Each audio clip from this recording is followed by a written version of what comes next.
All right, good morning, seventh graders. So like I told you guys yesterday, I'm not here today or tomorrow, but I'm just making this video for today, Tuesday, to explain what to do. So our agenda, if I take a look at the agenda, pretty easy agenda. You're watching this video right now.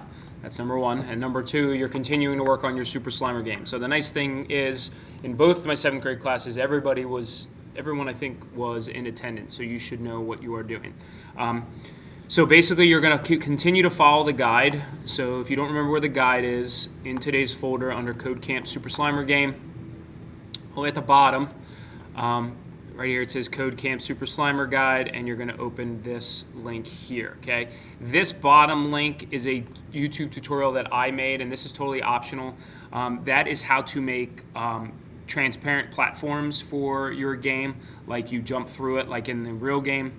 If you don't know what I'm talking about, you can just ignore that. But if you do and you want to check that video out, you can. But basically, here is the guide that we worked on yesterday.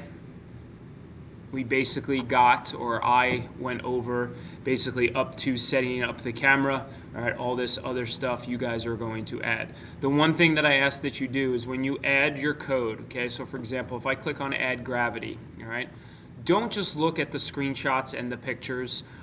Read the stuff they tell you that they have here for you.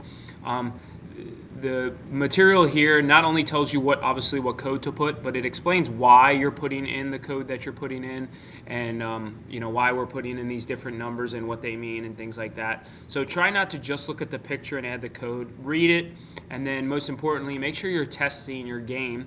And then it tells you what you're looking for when you're testing it. And if you don't see these things while you're testing it, you may want to go back and take a look at your code or have somebody else test your code to see if you're missing something, all right? So this should take you most of the period. I'm not going to go over the rubric or anything like that on how to grade it because you shouldn't be done. I want you to take your time with this. So follow all those things, okay, what it tells you to do. If for some reason you get to the congratulations part here, we are not sharing our game. We are not doing this part.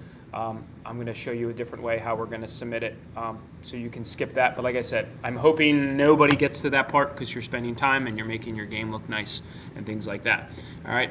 Again, unfortunately, I'm not around to help, so you can help each other if you need to, or if you really need my help, you can shoot me an email with any screenshots or anything that you need help with, and I will do my best to get back to you. All right, so good luck and behave yourself.